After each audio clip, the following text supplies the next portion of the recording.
오늘 잠언 6장입니다. 근데 잠언 6장 오늘은 전반부를 보고 내일 후반부를 보겠습니다. 6장은 오늘과 내일 두 번에 걸쳐서 말씀을 함께 나누겠습니다. 자, 6장 1절 한번 보겠습니다.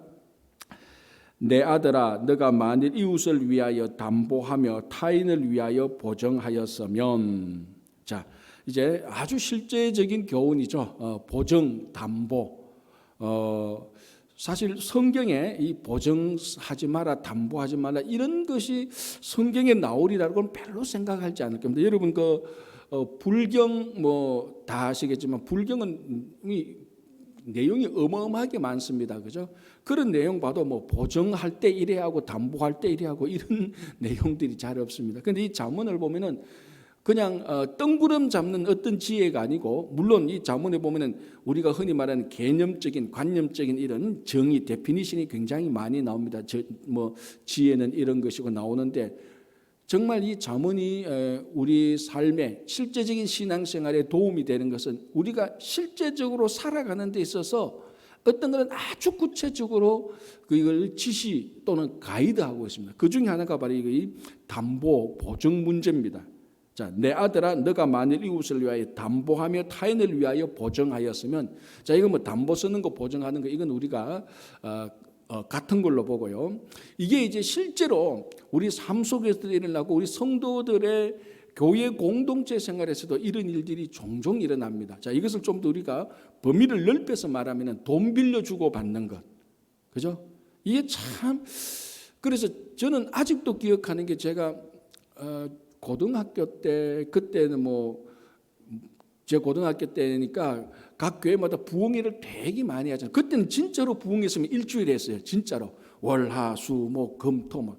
그것도 새벽. 그러니까 하루에도 새벽, 오전, 밤. 그러니까 요즘 이렇게 부흥회 한다 그러면 전부 다 기절 초풍할 때 일주일 하는데 하루에 3번씩 집회. 그때 고등학교 때 이제 제가 아직도 기억하는 게, 부흥 강사 목사님이 뭐 이런저런 얘기를 많이 하면서 한 번은 이제 오늘은 그러니까 제가 생각하는 거 그게 재직 세미나 같은 거였던 것 같아요. 어떻게 하다 보니까 그 틈이 끼어가지고 들었는데, 아직도 기억하는 게, 제발 여러분들 돈놀이 하지 말래. 돈놀이.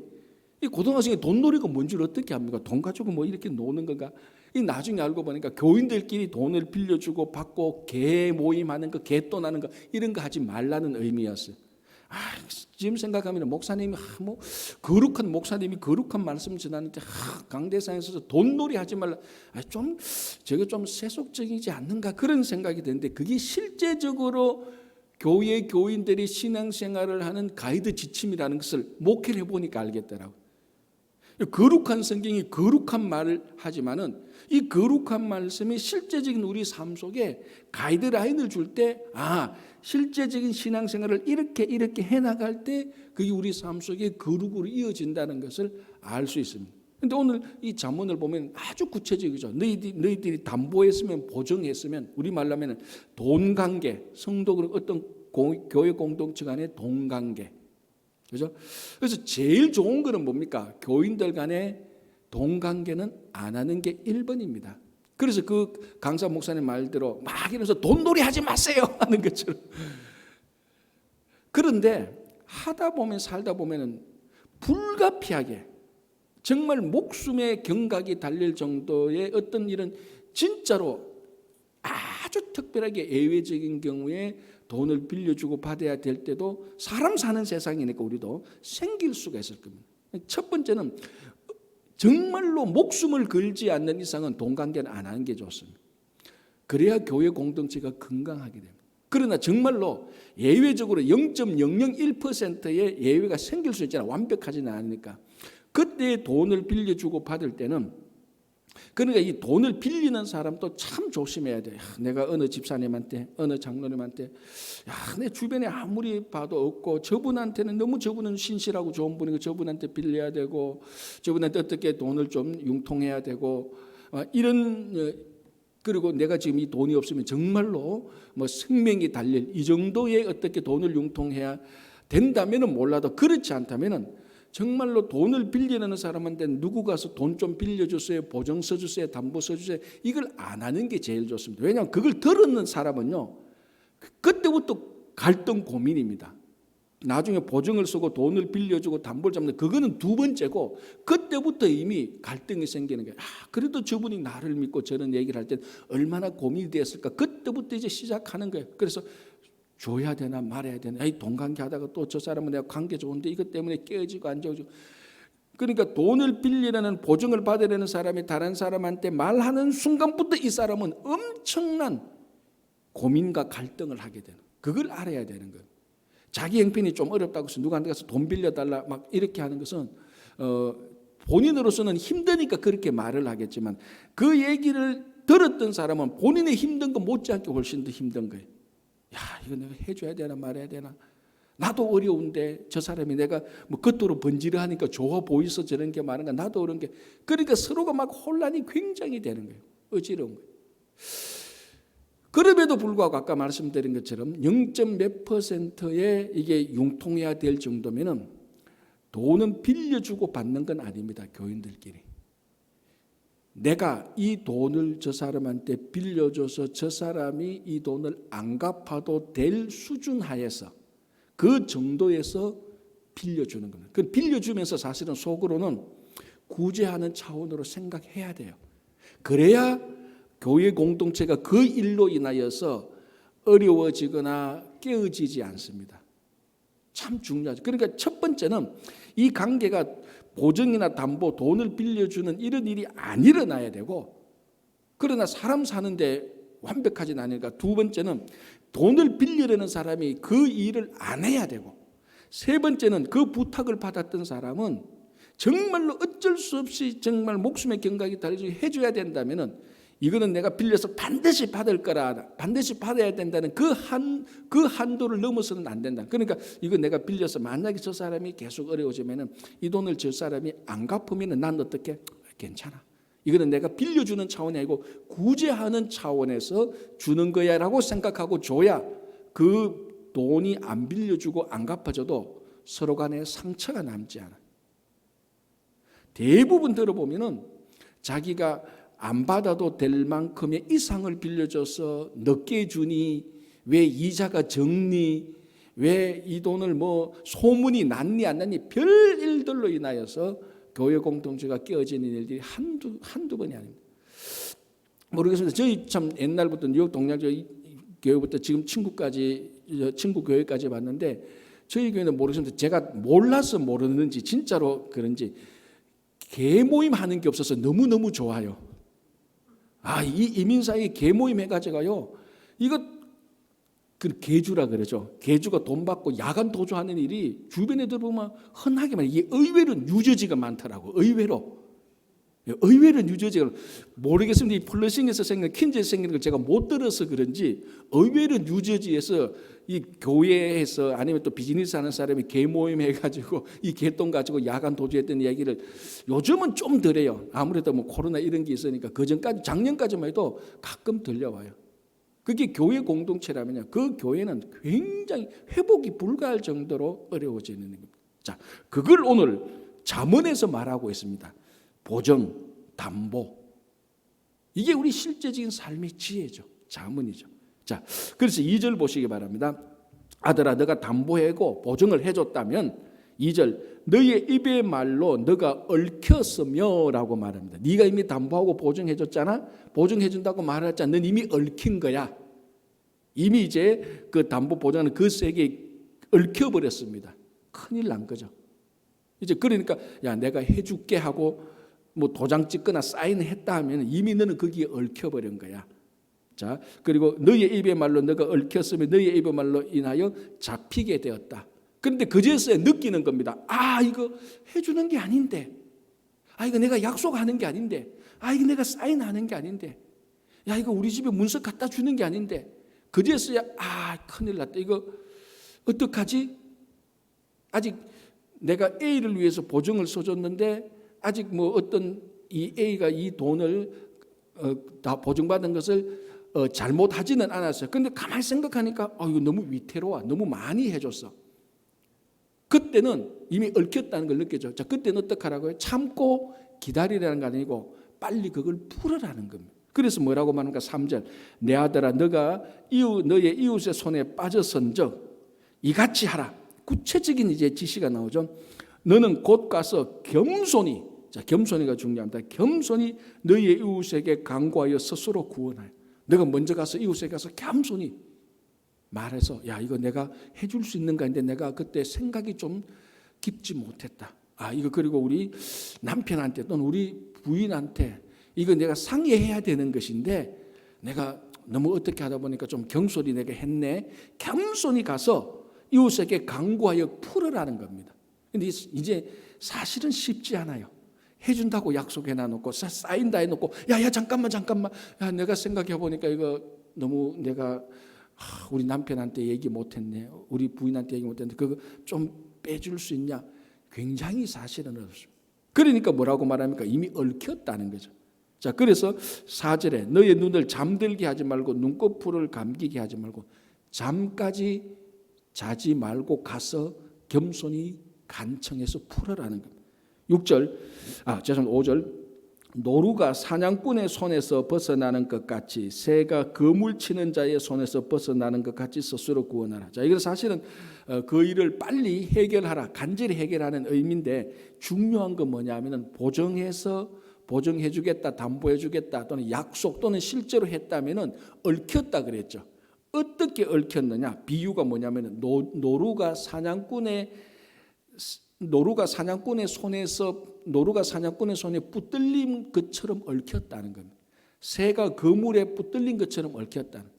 이게 사실 1절에서 5절 읽어보면 이 보정 그리고 담보 문제는 굉장히 복잡하고 굉장히 사람에게 스트레스 주고 한번 얽히면 그걸 풀기 위해서 잠도 못 자야 되고 겸손히 가서 강구해야 되고 그 상황을 보니까 야 이게 이 새가 그물에 얽힌 신새가 내가 되었구나 할 정도로 어려워진다는 것이. 그러니까 1절에서 5절에서 우리에게 말하는 건 뭐냐면 보정 문제, 담보 문제, 성도 간에 돈을 빌려주고 안 빌려주는 문제, 신중하게 생각하라는 거예요. 한국에 있을 때 제가 있을 때 교회에 어떤 한 분이 이런 일이 있었습니다. 유언을 하는데 자기 아들에게 아들아 결코 보증 쓰지 말라. 그게 아버지가 아들에게 주는 유언 내용에 그게 있었어요. 알고 보니까 이제 그분이 보증을 써서 크게 한번 낭패를 본 적이 있었대요. 그러니까 자기가 보증 써서 낭패를 당하니까 천지에 못할 일이 보증 써주는 게 차라리 내가 이 사람한테 보증을 안 써줘서 이 사람하고 관계가 지금 서운해지는 게 낫지. 이거 안 서운해지려고 보증 썼다가 자기는 사업에 크게 어려움을 겪고 둘과의 그 보증 쓴 사람과의 관계도 좋아지느냐? 절대로 좋아지지 않는다. 그래서 그분이 그렇게 큰 고통을 당하고 난 다음에 오죽했으면 아들한테 유언을 하는데 아들아 절대로 너는 다른 사람 보증 쓰지 말라. 그걸 유언장에 남겼을 정도니까. 근데 오늘 보니까 이 잠언에 솔로몬이 그걸 말한다. 내가 가만히 나라를 다스려 보니까 이 보증 담보 쓰는 것 때문에 돈 빌려주는 것 때문에 이거 관계가 깨지는 게 너무 많더라. 야 이게 정말 여기에 잘 처신하는 게 삶의 지혜다라고 그렇게 얘기를 하고 있습니다. 특별히 이제 요즘 우리 코로나 바이러스 때문에 국가 경제나 개인의 이 재정 상태가 많이 어려워지고 있는 것이 사실입니다. 그죠? 이때 우리가 정말로 이 신앙의 지혜로 이 돈을 빌려주고 보증하고 담보하는 것 정말로 우리가 조심해야 됩니다. 정말로. 그죠? 그래서 오늘 이 1절에서 5절에 하지 마라. 이렇게 얘기를 하고 만약 너가 해줬다면은 빨리 풀어라라고 이렇게 얘기를 합니다. 자, 6절 이제 게으름뱅이에게 주는 삶의 지혜입니다. 1절에서 5절까지는 해당되는 사람이 많지 않겠지만 이 게으른 자여라고 말하면은 그래도 새벽기도 나오시는 분들은 좀 괜찮아요, 그죠? 새벽기도까지 나올 정도니까 게으른 자여 그러면 그래도 내가 새벽기도 나오는데 그래도 사실 객관적으로 보면 새벽기도 나오신 분들이 게으르지는 않습니다, 그죠? 근데 이제 잘 안 나오시는 분들 가운데 게으른 자가 계시겠죠. 근데 누구든지 게으른 자여라고 이렇게 말할 때 가슴이 뜨끔 안 하는 사람은 별로 없을 겁니다. 뭔가 어느 한 부분에는 게으른 부분이 다 있는 거예요. 그죠? 자, 6절에 게으른 자여 개미에게 가서 그가 하는 것을 보고 지혜를 얻어라. 자, 여기에서 사람은 곤충에게서도 얻을 지혜가 있습니다. 그러니까 정말 지혜로운 자는 곤충에게서조차 지혜를 얻을 수 있는 자가 지혜로운 자입니다. 그런데 여기 보니까 개미라고 말하고 있습니다. 그러니까 개미는 일반적으로 우리가 어떻게 생각합니까? 우리가 살고 있는 짐승, 곤충 이런 것 가운데 가장 작은 거예요. 가장 미천한 거예요. 가장 작고 미천한 것에 천지 창조의 만물의 영장이라고 여겨지는 사람이, 하나님의 형상을 닮은 사람이 가장 작은 개미에게서 지혜를 얻으라고만. 여기에 지혜가 있다는 거죠. 그러니까 사람이 개미에게 지혜를 얻을 때는 첫 번째는 겸손하지 않으면 개미에게 지혜를 얻을 수가 없습니다. 그러니까 이미 사람이 내가 개미에게 지혜를 얻어야 되겠다고 하는 마음의 태도 자체가 이미 지혜의 마음을 가지게 되는 겁니다. 그죠? 자, 그래서 우리가 여기서 생각해 본다면은 심지어 창조물 가운데, 피조물 가운데 가장 작은 개미에게서 가서 지혜를 얻을 것이 있는데 우리가 함께 살아가고 있는 성도들에게 얻지 못할 지혜가 어디 있겠습니까? 아무리 저 사람이 어벙하고 안 좋은 사람이라 할지라도 개미보다는 낫잖아요. 그러면 어떤 분 그러기는 목사님 그래도 그 사람은 개미보다 못해요. 그럴 사람들도 있긴 있겠지만 하물며 개미에게서도 지혜를 얻는데 사람에게서 지혜를 왜 얻지 못하겠습니까? 자, 그러면 우리가 좀 더 확대해서 개미에게서도 지혜를 얻는데 이 하나님의 말씀에서 지혜를 얻지 못한다면 진짜 그 사람은 개미보다 못한 존재입니다. 그렇죠? 그래서 오늘 이 말씀 개미에게 가서 지혜를 얻으라는 이 말씀 자체가 우리가 개미에게서 어떤 지혜를 얻어야 될지는 이제 나오지만은 어떤 지혜를 얻어야 될지 그 콘텐츠 그거는 일단 그것도 우리가 중요하게 생각하지만은 이 말 자체 만물의 영장이 개미에게 가서 지혜를 얻으라는 이 말 자체가 엄청난 우리한테 충격으로 다가오는 거죠. 야, 개미에게 지혜를 얻으려면 진짜로 낮춰야 개미에게 지혜를 얻고 개미에게 지혜를 얻는다면 우리가 지혜를 얻지 못할 사람은 없다. 다 그러니까 다 선생들이에요. 우리가 다 서로에게. 그죠? 자, 그러면 어떤 지혜를 얻어야 되느냐? 6절 7절 다시 읽어볼게요. 게으른 자여 개미에게 가서 그가 하는 것을 보고 지혜를 얻으라. 그가 하는 행동들. 7절 개미는 두령 그 리더죠. 개미는 두령도 없고 감독자도 없고 통치자도 없어대. 먹을 것을 여름 동안에 예비하면 추수 때 양식을 모으는. 그러니까 이 감독자, 리더, 두령도 없는데도 자기들끼리 잘 오거나이즈 돼서 잘 움직인다는 겁니다. 그러니까 개미 공동체는 어떤 관리 체계, 어떤 계급 체계가 없어도 잘 움직인다는 것입니다. 그런데 실제로 개미를 연구하는 사람은 개미만큼 오거나이저 잘된 관리 체제, 계급 체제가 잘된 곤충이 없대요. 그러니까 실제로 이 말 자체는 과학적으로 미생물이 아니죠. 그 생물학적으로 곤충학적으로 보면은 틀린 말이에요. 사실 개미는 자체적으로 관리 체제, 계급 체제가 다 있어요. 근데 이 당시에 솔로몬 이 당시에 개미를 이렇게 봐가지고 야 여기 두령이고 여기 부대장이고 여기 지금 감독관이고 그걸 그런 관찰을 못 하잖아요, 그죠? 근데 최근에 이제 뭐 와서 곤충학자들이 보니까 이 개미 공동체가 굉장히 관리 계급 체제가 잘 돼서 이렇게 잘 움직이는 것이 밝혀졌어요. 그렇다고 해서 성경이 거짓말입니까? 성경이 그걸 말하려고 하는 건 아니잖아요. 그 당시에 어떻게 그걸 뭐 밝힐 수가 있겠습니까? 그러니까 개미는 이렇게 잘 오거나이즈된 커뮤니티를 가지고 있다는 것입니다. 그렇죠? 그래서 우리 이걸 보면서 뭘 생각하는가 하면 오늘 이 개미를 보면서 저는 개인적으로 이건 제가 묵상한 겁니다. 이 개미들의 공동체 삶을 보면서 야 이게 교회가 배울 게 참 많구나. 교회 커뮤니티, 처치 커뮤니티가 이 개미 커뮤니티에서 배울 게 참 많구나라는 생각이 됩니다. 여러분 아시다시피 우리 교회라는 것은 교회의 최대의 약점 가운데 하나가 행정력입니다.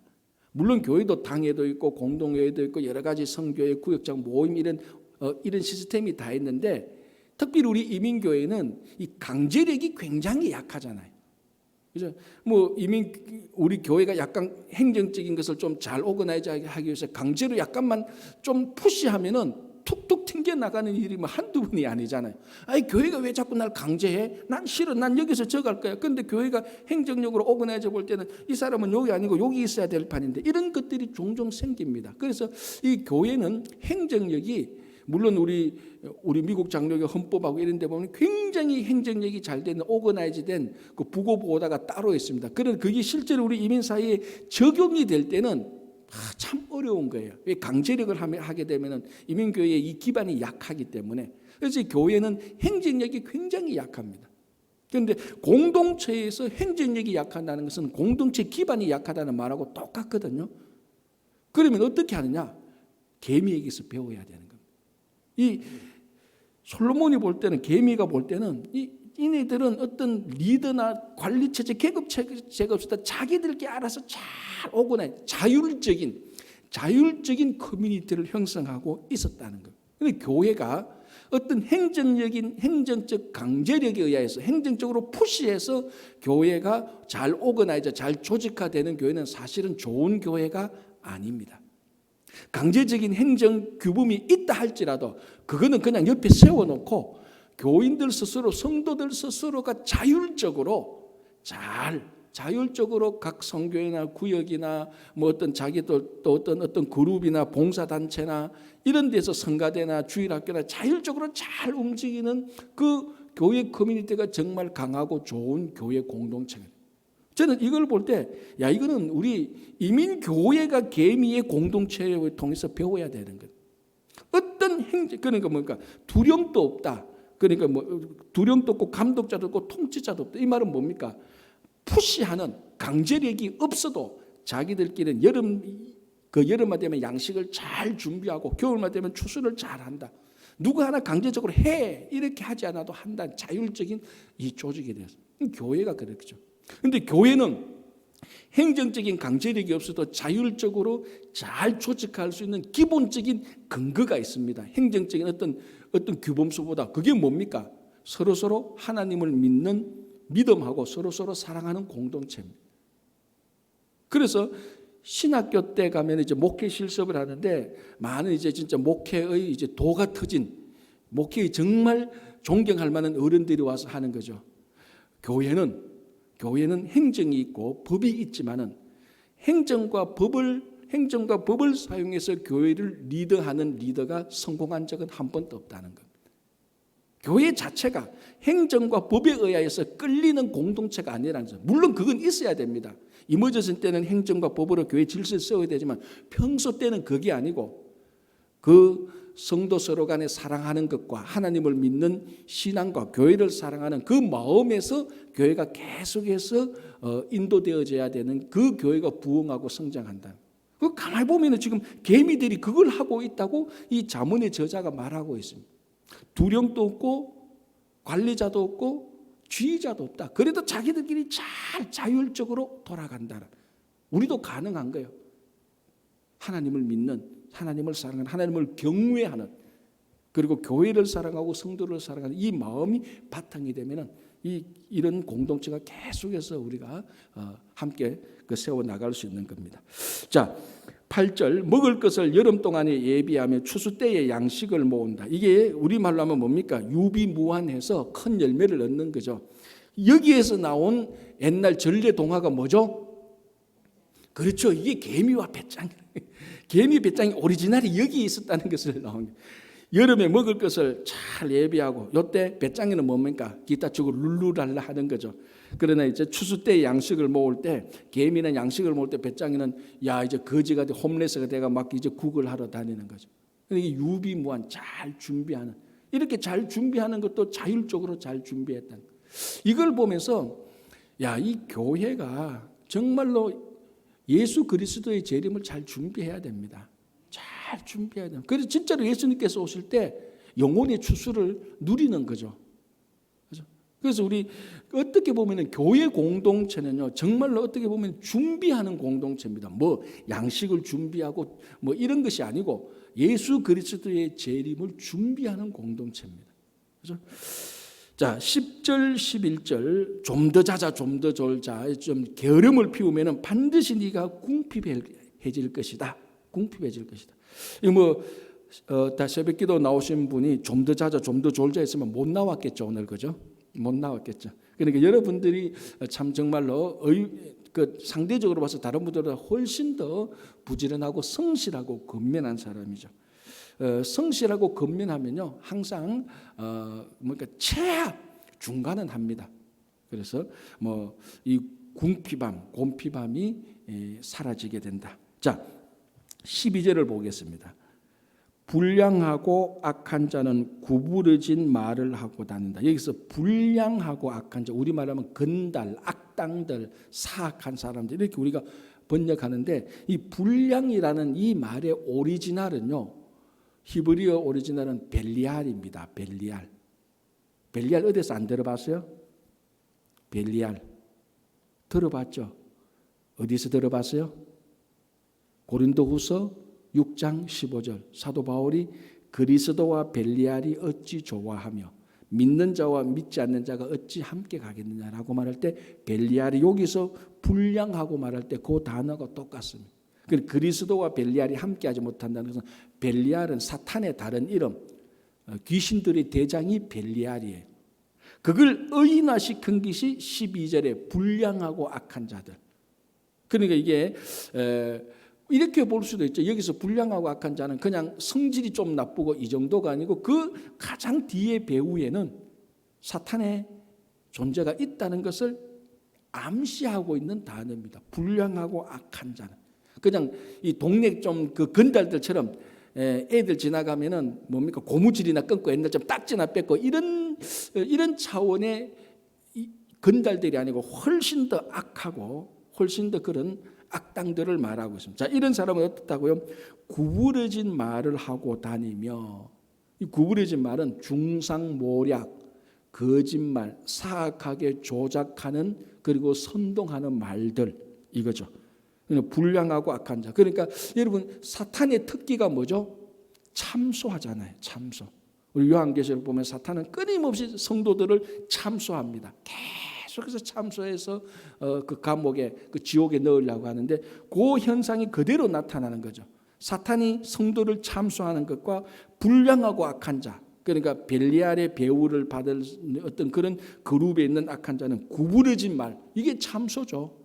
거짓말이고 선동하고 모략하는 말들입니다. 그렇죠?